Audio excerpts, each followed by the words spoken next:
Recibamos con un fuerte aplauso al diamante internacional latino, Jeff Altgilbers.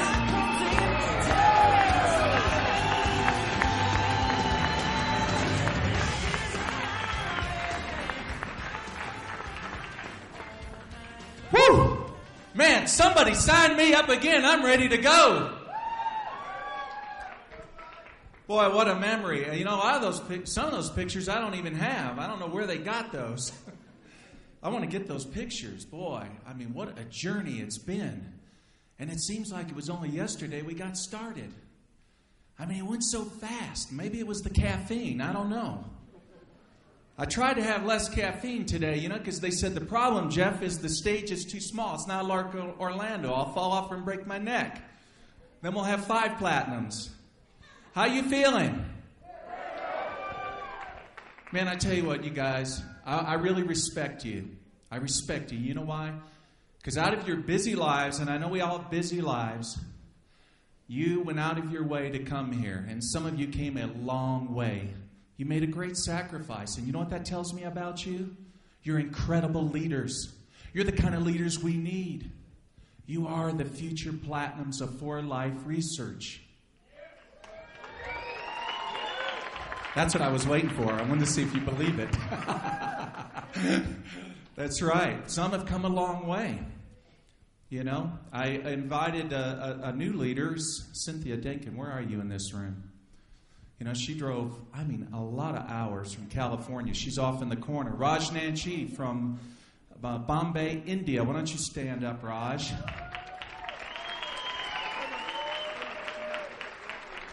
Well, that's a long way coming from Bombay just to attend a meeting. See, folks, this is what we're talking about.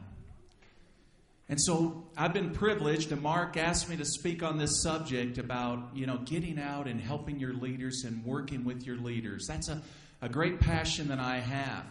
Now, I'm not the only one that has that passion. I can tell you that Dave Daughtry does, because Dave was an incredible support in the beginning when we got started.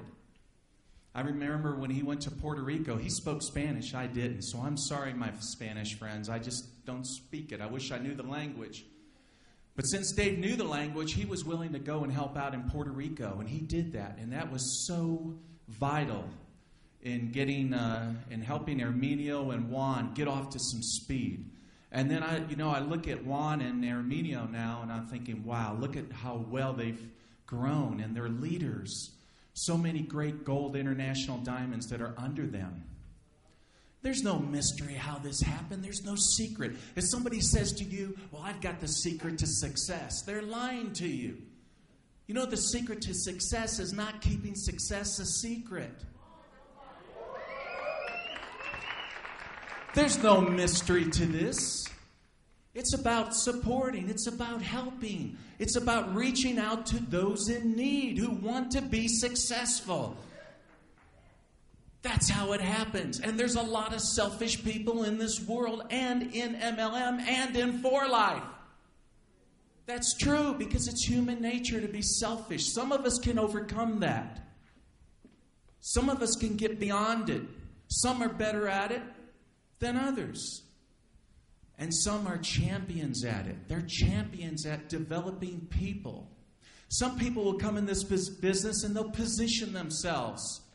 They'll sign up, they'll come in, then they'll find a superstar, sponsor them, and they'll sit back and make some money for a while.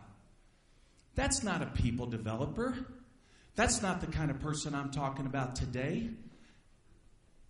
I'm talking about people who really know how to develop people. That's an art. But it really doesn't come from skill and talent. It really doesn't. It comes back to who you are as a person, your character, how you were molded, what you decided to become. You bring that to the table. And you impact your leaders with that. That's what makes you great. And I know all of you feel that, and I'm so glad you're here today. And now, I'm doing this a little bit differently. I normally don't do PowerPoints. I normally don't like PowerPoints because it glues me to notes. And I don't like, you can see I like to move around. But, you know, I decided to share something with you. We heard the old story that facts tell, stories sell, right? I want to share with you stories that illustrate these very points. And I call these platinum principles. Platinum principles. That is truce. We've heard of the golden rule, right? You've heard of the golden rule. You know what I'm talking about? Well, these are platinum principles. Things of great value. And if you apply this in your business, I think you will see that you will get an incredible return for the time that you're going to put into people. Well, where is my first one? Oh, I was supposed to do this. That's why they gave me this thing. Where do I point it? Anywhere? Ah, there we go. Okay, can everybody see that? Good. That's the whole secret in our business, is getting out there and helping people. You know, a lot has changed from the time that I joined network marketing. My first company, I think, was back in 1978, And back then, here's how they define support. I signed you up. I did a good thing for you. Good luck. We'll see you later. That's support. I mean, the idea of working with people and helping people didn't exist. It just didn't exist. Now, today, it's very competitive because people are smarter. They've read the books. They've been in different companies. They know it's very important who you go under, that you find the right mentor. And if you're in a place in your business that your sponsor isn't that great of a mentor, that's okay. You know what we've learned? Go upline. Go to those in your upline who are good mentors. They will spend time with you. They will mold you. And if they don't, come see me. And I mean that with no arrogance. I love helping people. And I know these platinums love helping people. They are great mentors, wonderful mentors. But this business is all about getting out and helping people. I remember years ago when I got a phone call one day from a distributor, and he said, "I'm upset, Jeff. I'm so upset." I said, "Oh, I'm sorry. What are you upset about?" "My check was only $250.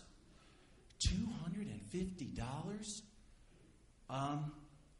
First question, well, how many people have you helped in your group? No one? Well, then 4Life paid you too much money. Too much money. That's right. He just thinks that he's just going to sit back and rake in the money. Some people come into this with that kind of mentality. But here's the thing. If you want to get rich in this business, and I better watch my watch because Mark told me about my time. How does that work? If I started off at 10 after 11, I quit. Well, Mark, let me know when 40 minutes is up. Oh, there it is. Okay. There it is. Okay. This is the secret. You want to get rich in MLM? You want to get rich in 4Life Research or become wealthy? Your income is going to be in proportion to how many people you've helped. That doesn't mean the people in your front line. That means you need to look into your organization. You need to see what kind of people are developing. I remember James Garfield, an old president of the United States. He had a man come in. He was a school teacher before he was a president.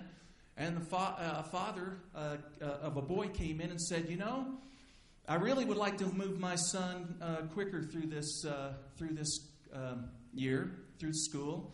Could you make it a little bit easier? And he says, well, I can, but how do you want the boy to grow? What kind of man do you want him to become?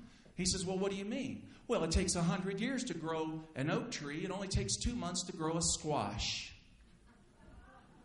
Now, here's the thing, folks. You've got to look in your organization. Know the difference. Squash, oak tree, squash, oak tree. And work with those people that have more potential. I'm going to talk about that later on. That's why I got to look at notes. I guess this is why I don't like notes. My next slide is going to be about people that I shared the business with. I remember when we got started in 4Life, and we were working in the United States, then they started registering the products overseas. And then I thought, well, that's what I'm going to do. I'm going to start working with people. Now, one individual that I came to know about, and along with one of my other leaders, I developed this person. I worked with this person. And matter of fact, when I remember I was in South Carolina, and he's in Seoul, Korea, and I sent him an email, and he emailed me back, and he said, if you want me to join you in For Life, then you need to come to Seoul, Korea. Now, folks, I'm going to be honest with you. I never left the United States in my life. So the idea, and matter of fact, I was at a party that night in South Carolina, and when I read the email, I said, ooh, well, I'm leaving tomorrow. That's right. I'm leaving tomorrow.